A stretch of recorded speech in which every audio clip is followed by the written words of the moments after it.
It's top of the hour and time for Making a Difference. This is a program that showcases people from our community who make a difference in our lives. I'm your host, CJ Metcalfe, and today I am honored to have with us Isaac James from the Gulf Theater of the Military Heritage Museum. Isaac, welcome to the program. Thank you, CJ. I'm glad to be here. Got a lot of questions about the theater itself. People have heard bits and pieces about the theater, but they don't know where it is, where it's at in the museum, how they can see what's coming up as far as the programs and shows that you offer. Can you give us a little background on that? So the theater itself is located inside the Military Heritage Museum here at 900 West Marion Avenue, just a couple blocks closer to downtown, up the road from Fisherman's Village. And when you walk into the theater, you wouldn't really expect to see this room here, but it just a couple of weaving, corners from the lobby and the main atrium, and you walk into this beautiful space. Seats about 250.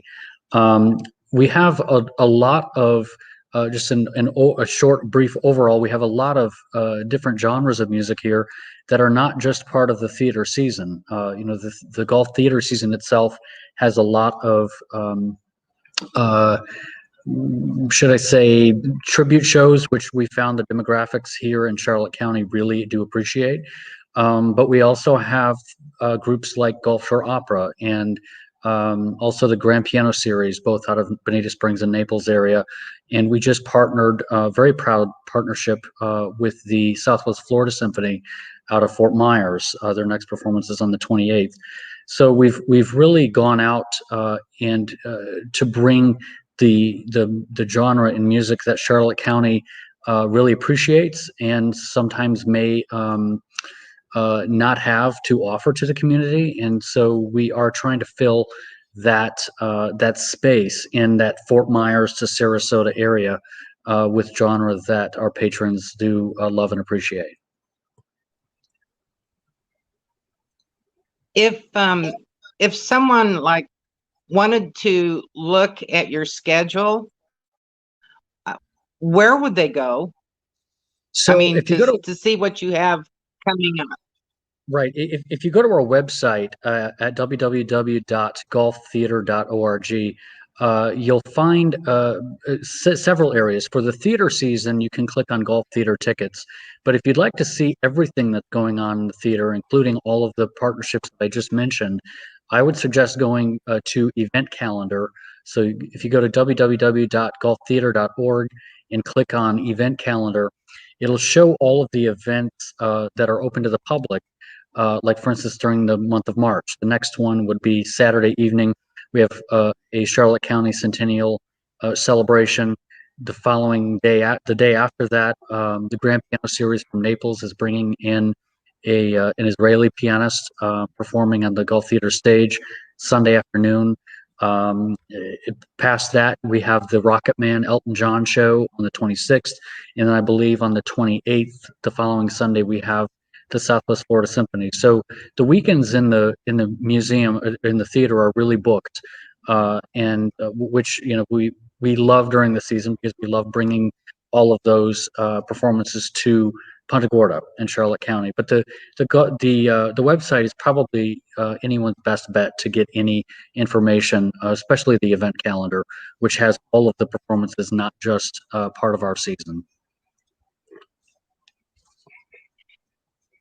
You tuned my ears in when you said the Charlotte County Centennial. I don't know how many listeners know that this is the 100th anniversary of Charlotte County. And tell me about that activity that you're going to have there in the theater. When is that? Saturday night? Yes, this is this Saturday evening, March 20th at 7 p.m. the box office and theater opens at 6 p.m.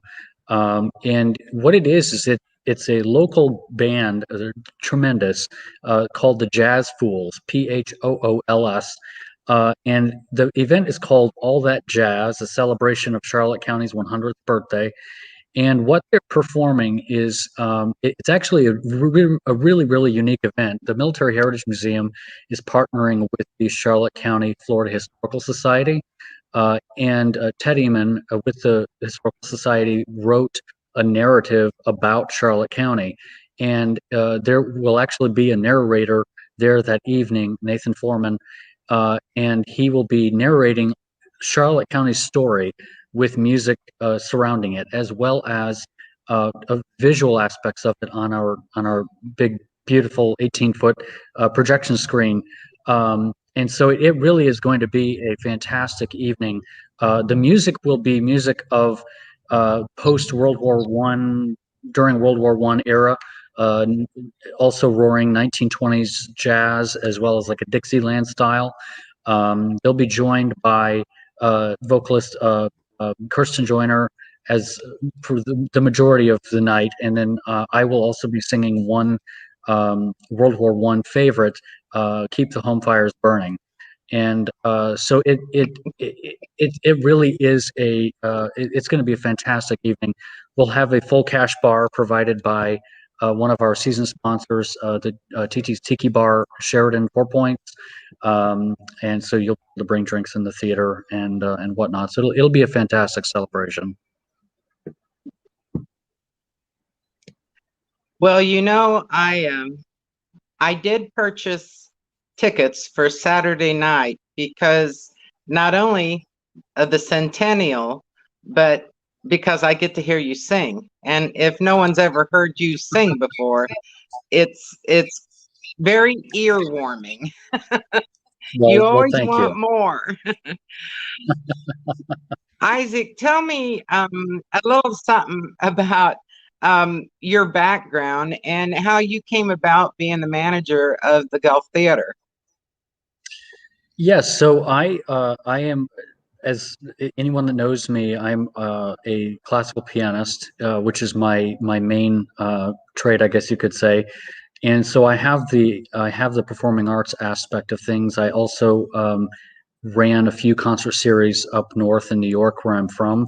I moved to Florida in on December 26th of 2018.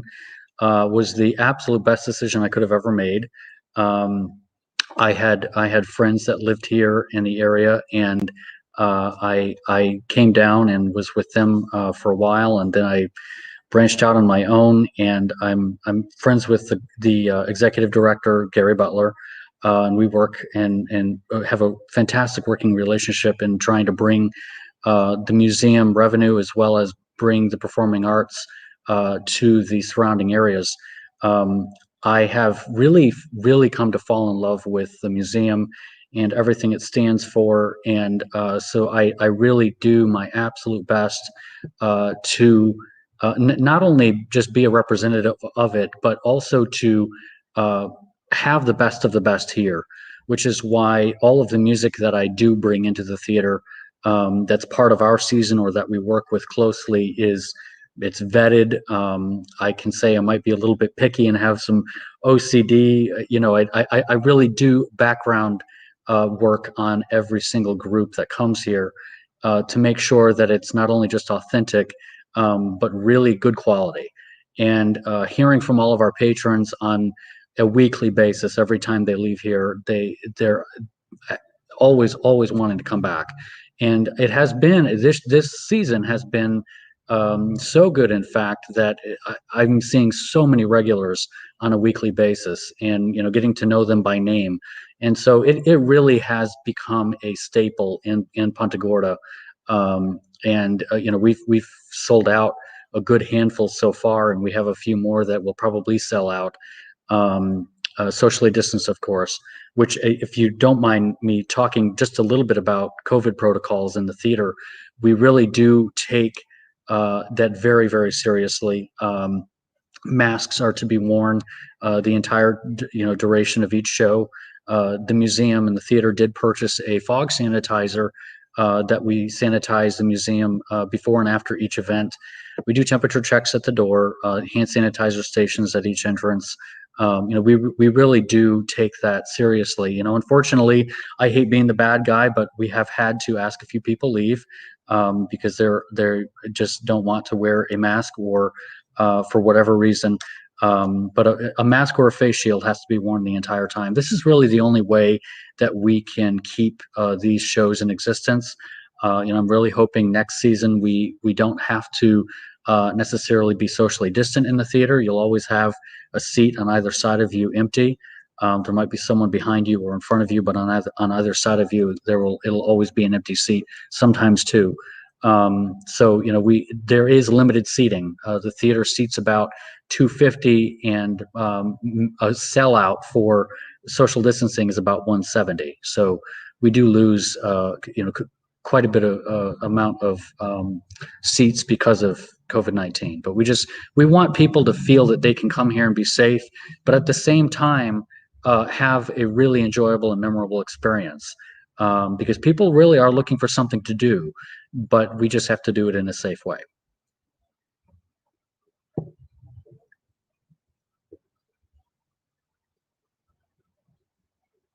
I think you're muted. About half. Oh, with the COVID situation and only being able to see like half the people that you would normally want to, do you offer a second venue of the same show where maybe they can get tickets early on, and if that's sold out, maybe later they could get seating for another show? Or are you limited to one show? This season, we're really limited to one show. I will say this, the amount of seating that we are offering our patrons, it's about the perfect amount for people that are coming out. So like, for instance, at this last Saturday's Jimmy Buffett, the tribute, the Caribbean Chillers, which was probably one of the best shows of the season, very entertaining, fantastic show, which was sold out. We had about 169 people here. And that was really, I probably had maybe 20 or 30 calls for tickets on top of that, which isn't really enough to do a second show, which is why I really do have hope for this coming season. It'll be, believe it or not, the theater's third entertainment season. Time goes by so quickly. But I really do think that next season we will have those full capacity, possibly a matinee show like we did last year, where we had 250 sold out shows in a day with like Journey and the Beach Boys in 2020. So I really am expecting that for this coming season. But the seating that we had this season during COVID was really the perfect amount for the people that were looking to come out. I remember the first season that you had, there was an issue with parking. Has that changed at all? It has. So we no longer park outside of our perimeter. So if you've ever been to the museum has a big white fence around the entire campus, all three buildings at 900 West Marion. And we have a wonderful, wonderful volunteer force. I cannot thank them enough. They have been to every single one of our events. They do all of our parking for us, our ushering, temperature checks, et cetera. And we have about, on average, 3 parking attendants. And we have parking under all 3 buildings on campus, as well as some grassy areas within the white fence parameter. And so because of that, they really have found their niche of where cars can go and certain size cars can go. So as long as you can get to 900 West Marion Avenue and turn right off of West Marion, there will always be a parking attendant there to help you get to where you need to go.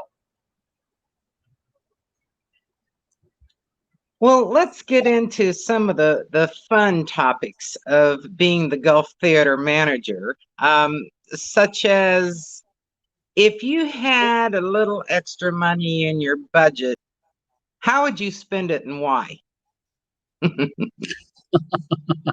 That might be a dangerous question. Uh, how would I spend it? Well, I think this is a good segue to first off thank very profusely Mr. David Martins, who really has made the theater what it is today. With his very generous donation, we have been able to complete the major renovations in the theater that was needed, including full stage lighting, full sound, full new equipment in the mix in the sound booth, a beautiful maple hardwood floor, a fantastic a semi-concert grand piano, um, handrails that you see behind me to get to the top of the theater. All of that happened because of Dave Martins, and the museum and the Golf Theater and staff and board of directors. We are all very, very appreciative of him and the work that he's done. Him and his partner Sue Misha, they have really gone above and beyond to make all of this happen. If I had an endless amount of money, to be honest with you, I think show sponsorships would be one of the first things that I would consider. And the only reason I would consider that is because of the outreach that we are getting.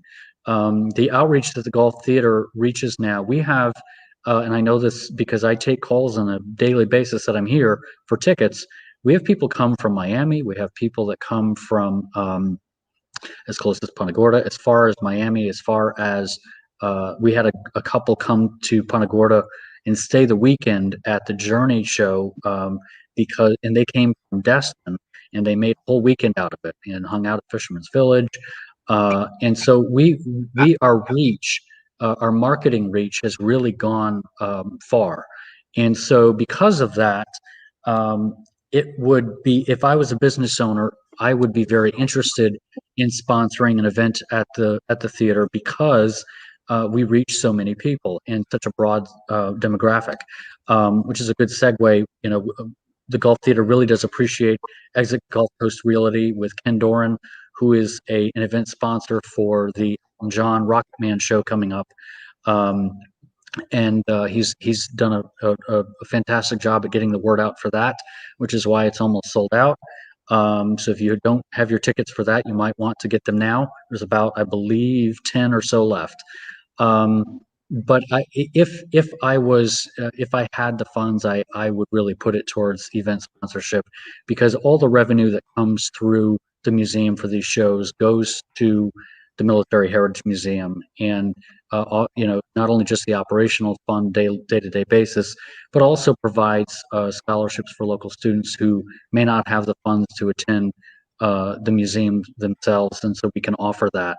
So the theater events that are our theater season events, not other rentals, they go to help the museum in that aspect of things. So it's really going towards a good cause. And of course, any donations or sponsorships that we do receive are a tax deductible donation. Yes, as I understand it, the Military Heritage Museum is a 501c3 organization, and now the theater, you are not your own entity, but yet a part of the Military Heritage Museum. And That's correct. so, the show tickets themselves basically cover your expenses for that particular entertainment, and anything above and beyond what you bring in, you give to, that money goes to the museum to help support it. Now, is the museum owned by anyone in particular, or is it totally relying upon donations? It is completely relying upon donations. We rely on. We really do appreciate those who have come to the museum, because if it wasn't for admission costs and private donations, the museum just simply wouldn't be here. And so we really rely on that support from the community, which is why I, on my end of things, try to do my absolute best to provide a really good experience for those that come here, so that they feel that if they may so be inclined to give a donation, they know that it's going towards a really good cause. That's wonderful. Now, just out of curiosity, I'd like to ask you a manager question, and that would be, what has been the biggest challenge that you've had with the theater itself? Well, what really stands out in your mind? I would say a couple things. The first is letting people know that we're here. You would be surprised. We are almost ending our second season now, and there are still people that call me up on a regular basis that have no idea that the golf theater at the Military Heritage Museum exists in Punta Gorda. In fact, just recently, when we made our partnership with Southwest Florida Symphony, I was talking with my friend Amy Ginsberg, who's executive director of the Southwest Florida Symphony, and Amy was telling me, I didn't really know that this venue even existed until I saw something on Facebook, and of course she came up and saw it, and they were just absolutely in awe, because it really is a gem. It's not as big as some of the concert halls we have in town, and so it's a little bit more intimate. You can actually see the color of the eyes of the person on stage, and they aren't just a little bitty ant way far in front of you. And you really feel like you're part of the performance, and it really gives the artist something that they can really relate to the audience, and it become an intimate experience. So I would say that's probably the number one thing. The second thing would probably be, in the very beginning, finding out what our demographic is and what the type of music they appreciate would be. And because I can bring all kinds of music here, but if my demographic in the area, Charlotte County, doesn't support it, I'm out of a job. Our ticket sales just Right. aren't there. So because of that, it really took, I sat down with Gary Butler, the executive director, in the very beginning, and we really looked around and did a lot of research to find out what our niche is, and I'll tell you right now, this season, Journey is a huge hit. We had 2 sold out shows in one day last season. This season we had 1 sold out. So Journey, Beach Boys, also the Elton John, the Billy Joel performance. Those really are the big hits. Jimmy Buffett this past Saturday, and so the ones that sell out, you're almost guaranteed to probably see them next season, because it's always a changing demographic that comes here with each Florida season. Not everyone is always the same that comes. And yet again, some people just like it so much that they do come again the second time around. Well, Mr. Isaac James, we are running short on time. There's so much more I would like to talk to you about and ask you, and I hope that maybe in the near future I can ask you back and you'd come on our show so that we could further this conversation. It has just been a delight having you on the show today, and I appreciate everything that you do for our community. You truly do make a difference in the lives of those in the community, and that's what this show's all about. So to that note, Isaac, thank you very much again. Thank you, WKDW, and we will see you next Thursday at 10 o'clock.